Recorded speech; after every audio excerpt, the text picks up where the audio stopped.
Thank you, Madam Speaker, and through you to the members. I rise today in support of the consolidated amendment.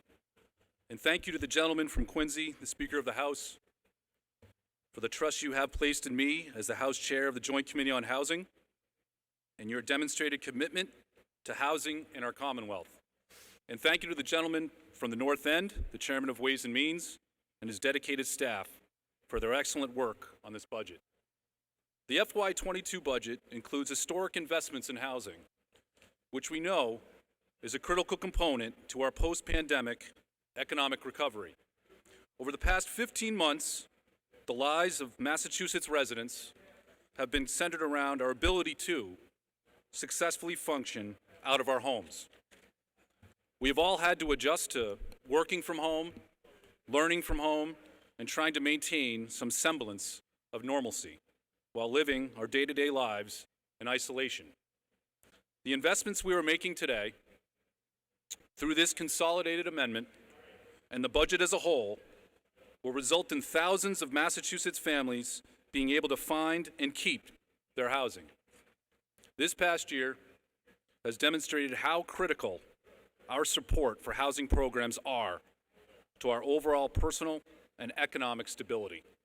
And the funding we are dedicating to housing programs today will ensure an equitable recovery for all those impacted by this pandemic. The Residential Assistance for Families in Transition line item, the RAFT, has been the forefront of our eviction diversion initiative this past fiscal year.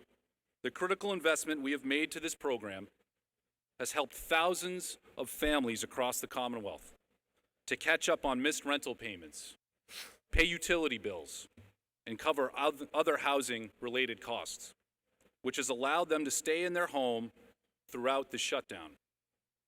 The increased funding for the Massachusetts Rental Voucher Program has allowed for the creation of hundreds of new vouchers and reduced the needs to house vulnerable families in motels. We are also providing $56.4 million to the homeless individual shelter system, which has been permanently changed by the onset of COVID-19 pandemic. This significant investment will ensure shelters are able to face these additional challenges and continue to make progress towards permanent housing solutions. Our partners, the local housing authorities across the Commonwealth, have taken on many additional duties during the COVID-19 emergency to keep residents both safe and informed, while continuing to perform their normal operations. The $84 million investment we are making in their operating subsidy today will help with better resident service coordination for our public housing tenants, many of whom are seniors, veterans, vulnerable families, and individuals with disabilities. And finally, over $8 million investment in the Housing Consumer Education Centers places key funding into the hands of those on the front lines, addressing our housing needs and homelessness challenges each and every day.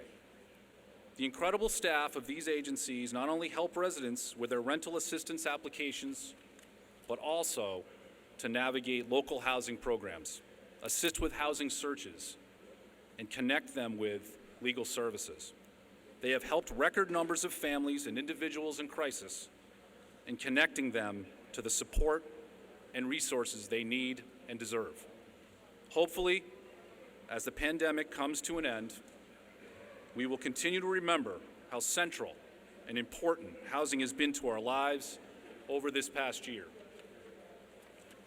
Ensuring that every person in the Commonwealth has a safe place to call home has never been so important.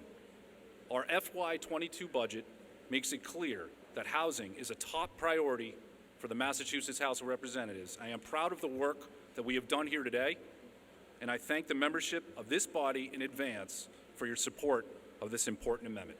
Thank you.